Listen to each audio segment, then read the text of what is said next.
Hello friends, welcome to our channel. तो आज हम बात करने वाले हैं ऑटो स्टॉक्स के ऊपर। ऑटो सेक्टर पूरा कवर करने वाले हैं और इंडिया की जो ग्रोथ है ऑटो सेक्टर में वो कैसी है अभी, लास्ट 1 ईयर में कितने सेल्स हुए, किस सेक्टर में, आई मीन किस स्टॉक में, और किस कंपनी की सेल्स ज़्यादा बेटर हो रही है आने वाले टाइम के लिए। पहले क्या करेंगे, पहले सेल्स देख लेंगे कंपनी वाइज, मॉडल वाइज। उसके बाद से हम फंडामेंटल देखेंगे, टेक्निकल्स देखेंगे। उसके बाद से ग्रोथ कैसी है ओवरऑल इस सेक्टर में, इस पर्टिकुलर सेक्टर की। फिर हम थोड़े बहुत ग्लोबल कॉज पे बात कर लेंगे। तो स्टार्ट करते हैं कि हम किन किन स्टॉक्स में जो ऑटो सेक्टर पे हैं उनमें हम इन्वेस्ट कर सकते हैं। तो पहले हम देखते हैं कि ओवरऑल जो डाटा है वो क्या कह रहा है। तो ये पिछले 5 साल का डाटा है जो सेल्स का है। ठीक है, अगर हम बात करें पैसेंजर व्हीकल्स की, तो commercial vehicle, three wheeler, two wheeler, ये सारे इंक्लूडेड हैं इसमें। ठीक है, तो लास्ट टाइम हमने ऑलमोस्ट 2.15 सीआर की सेल की थी 2019-20 में, और 2018 में जो डाटा था वो ऑलमोस्ट 2.38 सीआर के आसपास था। अभी 2024-25 में 2.56 सीआर की टोटल सेल्स हुई है, including two wheeler, three wheeler, commercial and passengers. ठीक है, तो ओवरऑल जो ट्रेंड देखें तो ट्रेंड कोविड के बाद से काफ़ी इम्पैक्ट हुआ था। ऑटो सेल्स ऑलमोस्ट हाफ का है, तो ज़्यादा बेटर हुआ, मतलब 30-40% डाउन हो गया था, डिक्लाइन किया था। 2018-19 का जो डाटा था वो ऑलमोस्ट 2.4 सीआर के आसपास था। फिर 2019-20 में 2.15 सीआर का था। फिर 2020-21 में 1.86 सीआर का था। ड्यू टू कोविड क्या हुआ कि जो एक ऑटो सेक्टर में बूम था, मतलब 2018 से 19 तक, वो धीरे धीरे डिक्लाइन करना स्टार्ट हो गया और 2022 के बाद से थोड़ी सी स्ट्रेंथ इसमें दिखी है और फिर से एक पेस पकड़ रहा है। तो 2022-23 में 2.12 सीआर की सेल हुई थी। अगर हम देखें 2023-24 का 2.38, और इस लास्ट फाइनेंशियल ईयर 2024-25 में 2.5 सीआर 56 सीआर की सेल्स हुई है। अगर हम प्रोडक्शन की बात करें तो जो प्रोडक्शन हुआ है वो ऑलमोस्ट 2019-20 में 2.63 सीआर का था, लास्ट अगर ऑलमोस्ट 5 साल पहले। बट अभी की बात करें तो ऑलमोस्ट 3.10 सीआर हो चुका है, मतलब 3,10,34,174 यूनिट्स प्रोडक्ट मतलब प्रोड्यूस हुए हैं, जिसमें से कि जो सेल्स था वो 2.56 सीआर का ही है। अगर हम एक्सपोर्ट की बात करें तो 2019-20 में ऑलमोस्ट हम 47-48 लैक्स के आसपास एक्सपोर्ट कर रहे थे ऑटोमोबाइल्स। उसके बाद से जो 2024-25 में है वो ज़्यादा इंप्रूवमेंट कुछ खास है नहीं, 53.63 लैक्स के आसपास ही है। अभी हम आते हैं कि जो कार सेल्स फिगर है मई 2025 की, उसके ऊपर। तो यहाँ पे जो सबसे डिफरेंट डिफरेंट मतलब 14-15 ब्रांड्स के नाम है, कंपनीज़ के नाम है। Maruti Suzuki, Mahindra, Hyundai, Tata, Toyota, किया, स्कोडा, एमसी, होंडा वगैरह। तो अगर इनकी ग्रोथ देखें 2024, मई 2024 से और 2025 से, ये कंपेरिजन है। ठीक है, तो मारुति सुजुकी की जो ग्रोथ है वो 5.6 से डिक्लाइन कर रही है। महिंद्रा की सेल्स बढ़ी है, 52,000 यूनिट सोल्ड हुए हैं, बट लास्ट ईयर 43,000 सोल्ड हुए थे। ह्यूंडई की बात करें तो ह्यूंडई की भी सेल्स ड्रॉप हुई है, टाटा के भी ड्रॉप हुए हैं, और टोयोटा का सेल बढ़ा है, 29,280 यूनिट सेल हुए हैं। वहीं लास्ट ईयर की बात करें तो इनकी सेल्स ऑलमोस्ट 24,000 की थी। किया के सेल्स बढ़े हैं, स्कोडा के बढ़े हैं, एमजी के बढ़े हैं 32% के आसपास। नंबर्स पे जाएँ तो नंबर्स बहुत कम है, बट परसेंटेज वाइज में देखें तो परसेंटेज वाइज में आपको ग्रोथ जो है काफ़ी दिखेगा। जैसे महिंद्रा का 21.3% है, टोयोटा का 22.2% है, किया का 14%। अगर टाटा की बात करें तो टाटा का सेल्स 11% से डिक्लाइन किया है। अगर मंथ ऑन मंथ की बात करें तो मार्च, अप्रैल, मई देखें तो सॉरी अप्रैल और मई देखें तो अप्रैल में जो मारुति सुजुकी का सेल्स था वो 1.38 लैक्स था, मई में 1.35 लैक्स है। अगर हम महिंद्रा की देखें तो महिंद्रा ही पॉजिटिव है, बाकी सारे डिक्लाइन कर रहे हैं।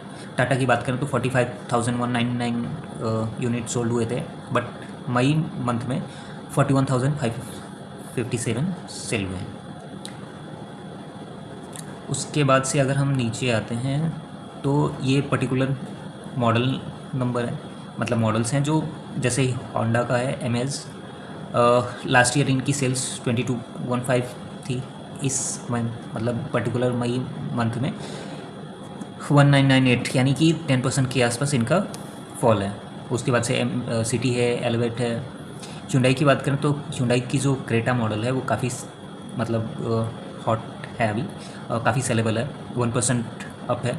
लास्ट मंथ मतलब लास्ट फाइनेंशियल ईयर 2024 मई में 14,662 के आसपास सेल हुई थी, बट इस बार मई 2025 में इसकी जो सेल है 14,860 के आसपास है। लास्ट मंथ से कंपैरिजन करें तो लास्ट मंथ इनका 17,000 के आसपास था, इस मंथ मई वाले मंथ में 14,860 के आसपास है। मतलब लास्ट मंथ से अगर कंपैरिजन करते हैं तो 13% डिक्लाइन किया है। ग्रैंड i10, i20, ठीक है। उसके बाद से किया की बात करें तो किया सेल्टोस, कार्नस, सैरोस, सोनेट ईवी में भी है। अगर महिंद्रा की पर्टिकुलर बात करें तो स्कॉर्पियो के सेल्स इंक्रीज़ हुए हैं 5% से, बोलेरो के, XUV 700 के और थार के 81% से इंक्रीज़ हुए हैं। ये लास्ट ईयर से है, लास्ट ईयर मई से इस साल का कंपैरिजन है। बट अगर हम मंथ वाइज देखें ना कि लास्ट मंथ मतलब अप्रैल मंथ में 15,000 फिर स्कॉर्पियो सेल हुए थे, इस महीने मई में इनके सेल्स ड्रॉप हुए 7% से। बोलेरो के जो सेल्स हैं वो बढ़े हैं 7% से। XUV 3XO जो करके मॉडल है 5% से बढ़ा है। 20-6 जो है अभी हाल फिलहाल लॉन्च हुई थी, उसके सेल्स बढ़े हैं। अप्रैल में 550 यूनिट सोल्ड हुए थे। और अभी अगर हम इस पर्टिकुलर मंथ की बात करें मई में तो 1206 यूनिट सोल्ड हुए थे। मारुति सुजुकी की बात करें अगर हम तो मारुति सुजुकी का जो स्विफ्ट डिज़ायर है, स्विफ्ट है, तो वो 19,393 लास्ट ईयर सोल्ड हुए थे, बट इस साल इनके सेल्स 27% से ड्रॉप हुए हैं। बेलेनो जो है उसके भी सेल्स ड्रॉप हुए हैं। बट अगर मंथ ऑन मंथ देखें तो अप्रैल मंथ में 14,592 के आसपास सेल हुए हैं और मई महीने में 14,135, यानी यहाँ पे भी सेल इनके ड्रॉप हुए हैं। जो इनका अभी जो राइजिंग है वो है विटारा ब्रेजा, 10% से इनके सेल्स बढ़े हैं। आर्टिगा के 16% से, डिज़ायर के 13% से और फ्रॉन्क्स के 7% से। अगर मंथ की बात करें तो अप्रैल मई का जो कंपैरिजन है वहाँ पे आर्टिगा के सेल्स बढ़े हैं लास्ट मंथ से, डिज़ायर के सेल्स बढ़े हैं 6% से। अगर हम फिर आते हैं स्कॉडा छोड़ देते हैं, टाटा की बात करें तो टाटा के सेल्स बढ़े हैं लास्ट ईयर से। लास्ट ईयर इन्होंने 11,457 यूनिट सोल्ड किए थे मई महीने में, और इस साल अभी मई मंथ में इन्होंने सेल किए हैं 13,096 यूनिट, 14% अप है। टियागो 8% ऊपर है। बट जब हम कंपैरिजन करते हैं लास्ट मंथ से तो लास्ट मंथ अप्रैल मंथ में 15,457 सेल हुई थी, इस महीने मई में 13,096, यानी 15% से डिक्लाइन करा है। पंच की बात करें तो पंच ने लास्ट मंथ से, लास्ट मतलब अप्रैल 2025 से ज़्यादा सेल्स किए हैं 5%। अगर एल्ट्रॉज की बात करें तो 28% से इनका सेल्स बढ़ा है मंथ ऑन मंथ में। बट लास्ट ईयर की बात करें तो लास्ट ईयर से इनके सेल्स ड्रॉप हुए हैं। टोयोटा की बात करें तो टोयोटा इनोवा है, हाई क्रॉस, उसके सेल्स बढ़े हैं। ग्लांजा के बढ़े हैं, टाइसॉप के बढ़े हैं। उसके बाद से अगर हम दूसरे देखें, हाइड्रा, फॉर्चूनर के 6% से बढ़े हैं। बट अगर फॉर्चूनर के हम लास्ट मंथ से कंपैरिजन करते हैं ना, अप्रैल से और मई से, तो 11% इसके सेल्स डिक्लाइन करें। वहीं इनोवा हाई क्रॉस का जो मॉडल है वो 15% से राइज़ है, मतलब 15% से सेल बढ़ा है इनका। लास्ट मंथ 7,699 यूनिट सोल्ड हुए थे, इस मंथ 882 सोल्ड हुए हैं।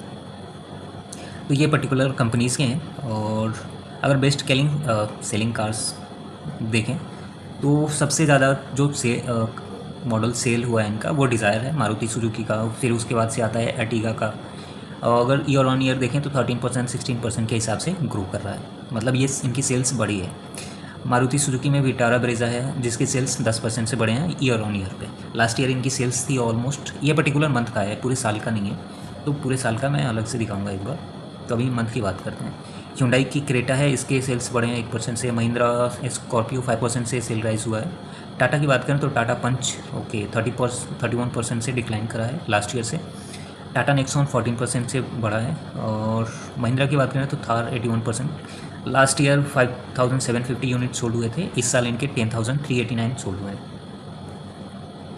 उसके बाद से टाटा का टियागो है 8% से। अगर हम लास्ट 1 ईयर की बात करें तो लास्ट एक साल में, मतलब 2024 और 2025 में, 2024 में मारुति सुजुकी ने ऑलमोस्ट 17,60,000 सेल किए थे, और इस साल भी इनके इतने ही सेल्स हुए हैं।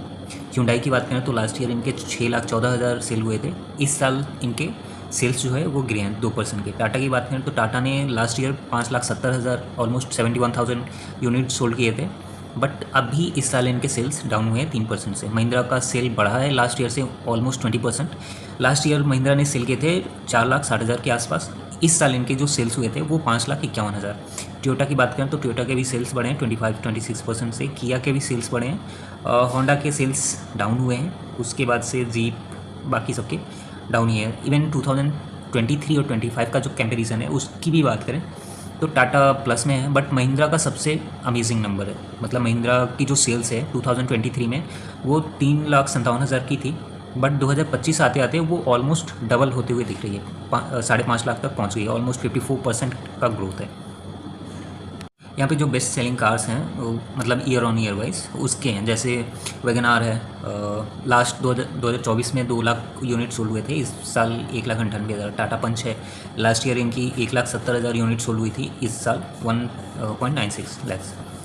अर्टिगा है। उसके बाद से अगर हम महिंद्रा की देखें तो स्कॉर्पियो 141 लास्ट ईयर सेल हुई थी 1,41,000। इस साल इन्होंने सेल किया है 1,64,000, 1,65,000 के आसपास। उसके बाद से महिंद्रा की दूसरी गाड़ी देखें, एक्सयूवी भी सेल्स बढ़ी हुई हैं। महिंद्रा बोलेरो। थार की बात करें तो 65,000 सोल्ड हुई थी लास्ट ईयर, इस साल अगर देखें तो 85,000, ऑलमोस्ट 85,000 यूनिट सोल्ड हुए हैं। तो अभी हमने सेल्स डाटा देख लिया, अभी हम जो कंपनीज़ की फाइनेंशियल स्टेटमेंट है उस पर थोड़ा सा देखते हैं कि यहाँ पे पर्टिकुलर क्या चल रहा है। उसके बाद से हम टेक्निकल पे देखेंगे कि टेक्निकल पे क्या चल रहा है, फिर उसको समराइज़ करेंगे। तो अभी सेकंड पे हैं हम। महिंद्रा एंड महिंद्रा की जो मार्केट कैप है ऑलमोस्ट 3.73 लाख करोड़ की है। उसके बाद से इसका जो करंट प्राइस है वो 3,006 के आसपास चल रहा है। स्टॉक पी 28-29 के आसपास है। बुक वैल्यू 620 के आसपास है। आरओसी ठीक है, रोई भी अच्छा है। उसके बाद से अगर हम लास्ट अगर हम पी रेशियो की बात करें तो पी रेशियो ठीक है, मतलब कुछ खास नीचे भी नहीं है। मतलब एक जो एवरेज है लास्ट अगर 10 साल का एवरेज देखें तो उसके ऊपर ही है, मतलब 25 का एवरेज है, 30 के आसपास चल रहा है। इसका जो हाई पी गया था 2022 जून के आसपास वो 60 के आसपास चला गया था। ओके, अभी क्वार्टरली नहीं, हम फाइनेंशियल मतलब एनुअल रिपोर्ट देखते हैं। तो इनकी जो सेल्स है वो लास्ट 5 साल में, मतलब 2020 में 75,000 थी, फिर 2024 में 1,40,000 हुई। इस साल जो इन्होंने क्लोज़ किए वो ऑलमोस्ट 1,60,000 के आसपास क्लोज़ किए। इनका जो ऑपरेटिंग प्रॉफिट है वो भी बढ़ रहा है। लास्ट 2020 में देखें तो 10,000 करोड़ था, इस साल 30,500 करोड़ के आसपास हो चुका है। अगर नेट प्रॉफिट की बात करें तो नेट प्रॉफिट इनका 2020 में नेगेटिव 321 करोड़ लॉस में इन्होंने क्लोज़ की थी, बट इस साल इनका जो प्रॉफिट है वो 14,000 करोड़ का हो चुका है। 2014 में 2015 में देखते हैं, लास्ट 10 साल में, 10 साल पहले इनका जो प्रॉफिट था 3,381 करोड़ का था, बट अभी इनका जो प्रॉफिट है ऑलमोस्ट 4 टाइम हो चुका है। ठीक है। सीएनजी जो एनुअल ग्रोथ है सेल्स की वो उसकी बात करें तो ऑलमोस्ट ये 10 साल में 8%, 5 ईयर्स की बात करें तो ऑलमोस्ट 16% से ग्रो कर रहा है, जो कि अच्छी बात है। स्टॉक CAGR देखें तो लास्ट 10 साल में 17% से ग्रो कर रहा है।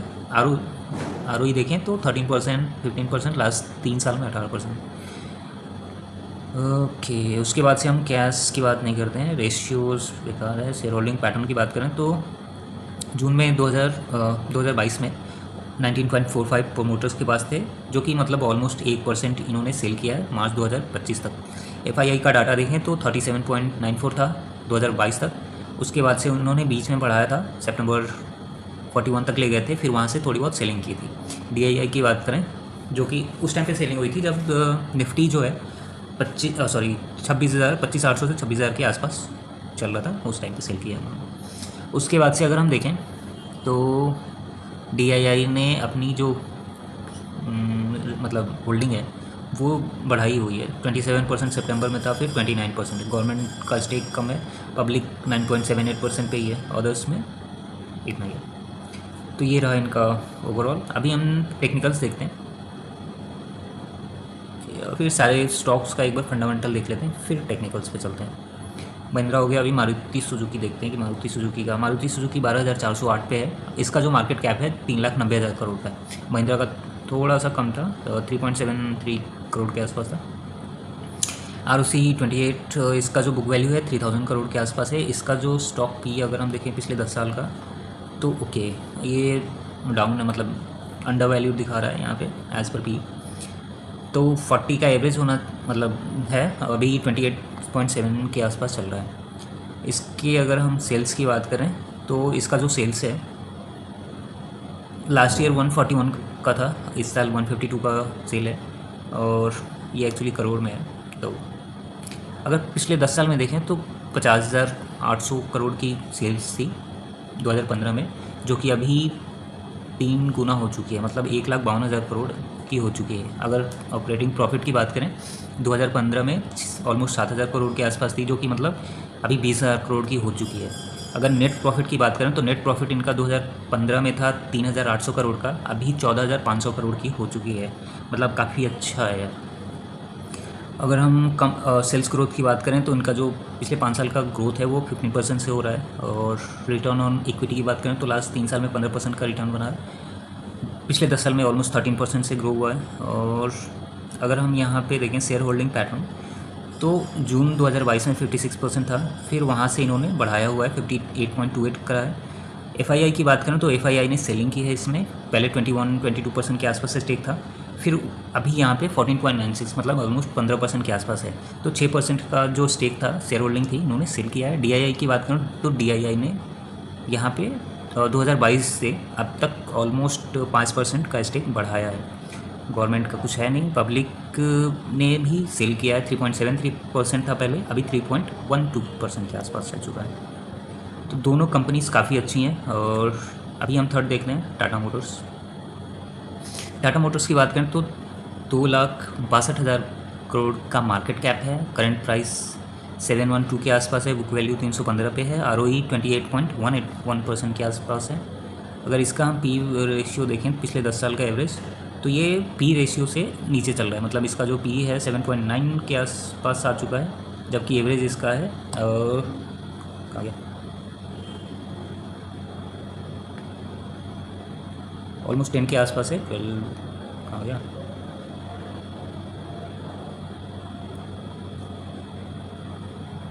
अभी जो पी है इसका वो 14.3 पे है एवरेज, जबकि उसके नीचे ही ट्रेड कर रहा है।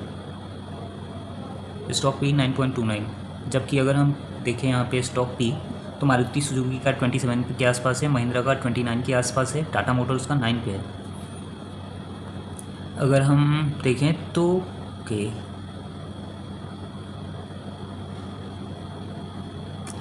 अगर हम सेल्स की बात करें तो सेल्स टाटा मोटर्स के 2015 में 2,63,000 थे, उसके बाद से इनके सेल्स अभी डबल भी नहीं हुए पिछले 10 साल में। अभी इनका जो सेल्स है 4,39,000 का ही है, मतलब ऑलमोस्ट कह सकते हैं एक तरीके से 75-80% के आसपास ग्रो हुआ है। ऑपरेटिंग प्रॉफिट की बात करें तो 39,000 करोड़ की ऑपरेटिंग प्रॉफिट थी 2015 में, 2025 में 55,000 करोड़ की प्रॉफिट है। अगर हम नेट प्रॉफिट की बात करें तो नेट प्रॉफिट इनका 2015 में 14,000 करोड़ का था, जो कि ऑलमोस्ट 10 साल में डबल हुआ है।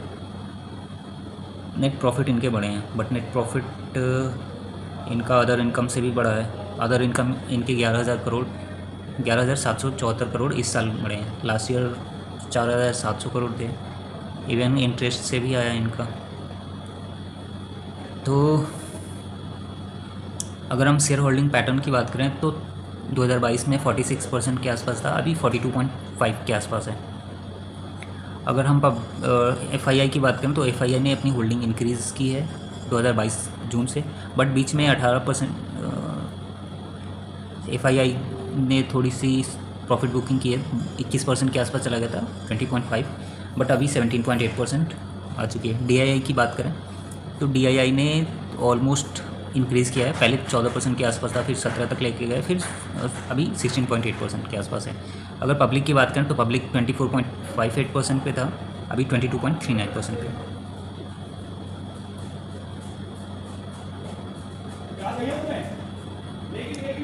अगर हम Hyundai की बात करें तो Hyundai की जो सेल्स मार्केट कैप है 1.57 लाख करोड़ के आसपास है, इसका जो स्टॉक भी 28 पे ट्रेड कर रहा है। करंट प्राइस की बात करें तो 1941 पे है। इसके अगर लास्ट 10 साल के हम पी की बात करें तो ये हाई पे चल रहा है। इसका जो लास्ट 10 साल का पी है 27.9 28 के आसपास है, अभी ट्रेड कर रहा है 28.88 पे, कुछ खास नहीं है। अगर हम सेल्स देखें 2019 में इसके जो सेल्स थे वो 43.25 के आसपास थे।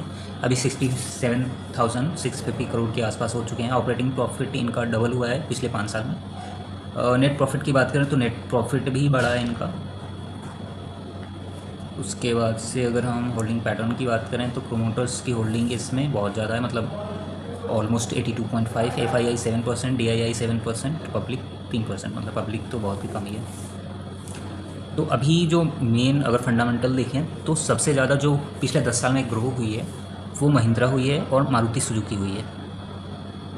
अगर हम पिछले 4 कंपनीज की बात करें, मतलब महिंद्रा हो गया, मारुति हो गई, टाटा हो गया और hyundai हो गया, तो हमें 2 कंपनीज बहुत ही बेटर लगती हैं, महिंद्रा और मारुति, क्योंकि इनकी सेल्स बढ़ रही है और इनका जो नेट प्रॉफिट है वो काफ़ी बढ़ा हुआ है, काफ़ी अच्छा है। अगर हम महिंद्रा एंड महिंद्रा की बात करें तो 3200 के आसपास एक रेजिस्टेंस दिख रहा है अभी आने वाले टाइम में। और उसके बाद से अगर हम सपोर्ट की बात करें तो यहाँ पे काफ़ी अच्छा एक सपोर्ट है 2800 के लेवल पे। और फिर उसके नीचे आता है ये लेवल, मतलब ऑलमोस्ट 2650 के आसपास का एक लेवल है जो कि सपोर्ट की तरह काम कर रहा है। अगर पिछले 1 साल में देखें तो 1 साल से ही ये मतलब ऑलमोस्ट 500 से 600 पॉइंट में मूव कर रहा है। इसका जो लो लगा था रिसेंट वो 2400 के आसपास था, फिर वहाँ से रैली आई 3100 के आसपास भी गया था। बट अभी जैसे निफ्टी गिरी थी और ग्लोबल कॉज की वजह से ये भी गिरा था और अभी इसमें ऑलमोस्ट 3000 के आसपास है। तो आने वाले टाइम में हो सकता है कि ये 2790 या 2800 के आसपास एक बार आए, क्योंकि पैटर्न काफ़ी अच्छा बना है। मतलब ऑलमोस्ट अगर हम देखें तो ये डबल पैटर्न जैसे बन रहा है और अगर ये लेवल ब्रेक होता है जो कि लास्ट प्रीवियस डे लो था तो फिर 2800 के आसपास आ सकता है। तो अगर 2800 आता है तो इसमें एंट्री मतलब देखो, अगर लॉन्ग टर्म के पर्पज से देखें ना तो काफ़ी अच्छा स्टॉक है, सेल्स बढ़ रहे हैं, काफ़ी अच्छा है, फंडामेंटल काफ़ी अच्छा है। तो नो डाउट अच्छे स्टॉक है, जब भी डाउन आए इन्वेस्टमेंट करनी चाहिए। मारुति सुजुकी की बात करें तो इसका जो रिसेंट अभी रेजिस्टेंस की तरह काम कर रहा है वो 13,000 का लेवल है। और अभी अगर हम देखें इसका जो लो लगा था 12,000 के आसपास लगा था, लास्ट डे इसकी क्लोजिंग 12,400 पे हुई थी। तो इसका अभी जो नियरेस्ट रेजिस्टेंस है वो 12,000 है। अगर वो लेवल ब्रेक होता है तो फिर आ जाएगा आपका ये लेवल 11,200 का लेवल। बट अभी अगर हम पैटर्न देखें तो पैटर्न नीचे की साइड से काफ़ी अच्छा है, जैसे यहाँ पे भी एक पुल बैक आया था, फिर यहाँ पे भी आया था। बट ऊपर की साइड में ये जो लेवल है 13,000 13,500 का लेवल, यहाँ से लगातार एक रिजेक्शन आ रहा है। तो अपकमिंग डेज वीक में 13,000 का लेवल अगर ब्रेक होता है तब फिर हम इसमें न्यू हाई देख सकते हैं। टाटा मोटर्स की बात करें तो टाटा मोटर्स 1160 से जो गिरना स्टार्ट हुआ था ऑलमोस्ट 520, अगर 50% डाउन हो चुका था। बट अभी वहाँ से थोड़ी सी एक थोड़ा सा एक पुल बैक आया हुआ था और अभी देखें तो काफ़ी टाइम से इस जोन में फंसा हुआ है, मतलब ऑलमोस्ट 720 से 680 के आसपास, मतलब 50 पॉइंट में इसका गेम बना हुआ है। तो अगर ये लेवल ब्रेक होता है जो कि 700 का लेवल है, 680 से 700 का लेवल, तो फिर हमें 640 तक देखने को मिल सकता है। बट अगर ये लेवल ब्रेक होता है ऊपर की साइड में और 750 का लेवल ब्रेक हो जाता है तो फिर हमें 800 भी देखने को मिलेगा ईजिली। तो हमें आने वाले टाइम में ये रेजिस्टेंस की तरह मार्क करना चाहिए और इसको सपोर्ट की तरह लेके चलना चाहिए 640 का। 640 के आसपास आए तो बाइंग बनती है और 800 पे इवन यहाँ पे भी बाइंग कर सकते हैं, थोड़ी बहुत एवरेज कर सकते हैं। अभी देखें तो इसमें कुछ खास वैसे नहीं है कि मतलब एकदम से रैली आई 700-800 पॉइंट 400 पॉइंट की। और क्योंकि अभी क्या है कि जितनी भी मूडीज़ वगैरह थी सबने इसको डाउनग्रेड किया हुआ था, इसकी रेटिंग किसी ने 600, किसी ने 650, 680 के टारगेट दिए हुए थे, तो वो आ चुका है अभी। अभी बहुत डाउन आ चुका है, तो इसमें एक बार देखना पड़ेगा कि ये इस लेवल को कब ब्रेक करता है। 720 750 का लेवल जैसे ही ब्रेक करेगा ना ये रॉकेट हो जाएगा, मतलब 800 तो ईजिली जाएगा ये।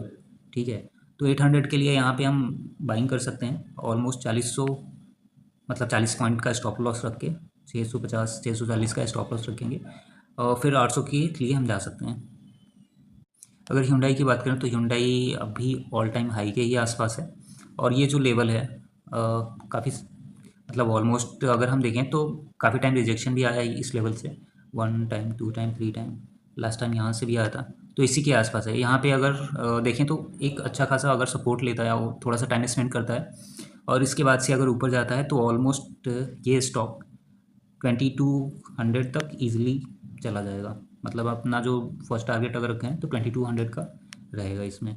अगर सपोर्ट की बात करें तो सपोर्ट अपना 1800 के पे रहेगा, ठीक है।